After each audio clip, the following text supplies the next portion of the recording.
गुरुवारी शरद पवारांनी आमदार बच्चू कडूंच्या घरी चहापान केलं। तसंच या दोन नेत्यांमध्ये बरीच वेळ चर्चा देखील झाली आणि या भेटीवरून नव्या राजकीय चर्चेला उधाण आलेलं आहे। पाहूयात।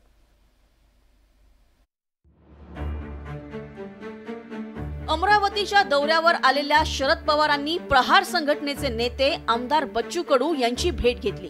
विशेष म्हणजे या भेटीपूर्वी चांदूर बाजार शहरात कडू यांनी शरद पवारांच्या स्वागताचे बॅनर लावले होते।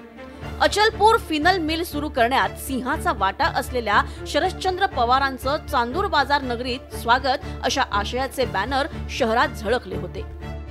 बच्चू कडूंनी पवारांना चहाचं आमंत्रण दिलं होतं। ते स्वीकारून पवारांनी बच्चू कडूंच्या निवासस्थानी पायधूळ झाडली। दोन्ही नेत्यांमध्ये बराच वेळ चर्चाही झाली, पण पवार कडू भेटीमुळे राजकीय वर्तुळात चर्चेला उधाण आलं आहे। महाविकास आघाडीनं जर बोलावलं जाणार का?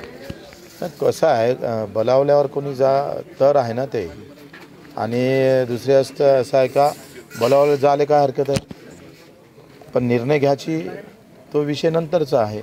आता मी बोलावलं, पवार साहेब इथं आले, त्यांनी बोलावलं तर मलाही जावं लागेल, न झाले काय झालं, ते आम्हाला काय बंधनं आहे।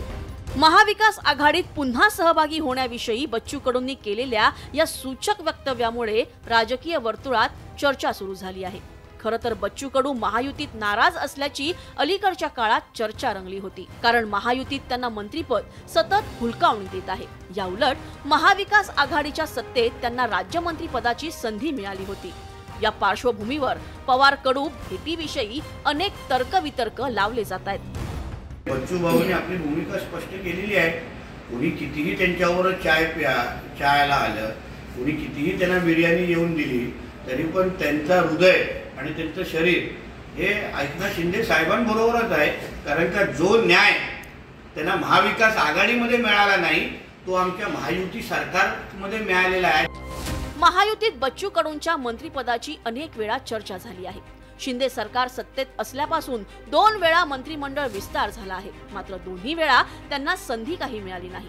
त्यामुळे तिसरं मंत्रिमंडळ विस्तार कधी होणार आणि त्यामध्ये कडूंना संधी मिळणार का, हाच खरा प्रश्न आहे। पण राजकारणात कधी काय होईल हे सांगता येत नाही। 2019 मध्ये महाविकास आघाडी सोबत असलेल्या कडूंनी 2022 मध्ये युतीची कास धरली। त्यामुळे 2024च्या निवडणुकीत कडू पुन्हा महायुती सोबत जाणार तर नाही ना, अशी चर्चा या भेटीमुळे सुरू झाली आहे। Bureau report, news 18 Lokmat.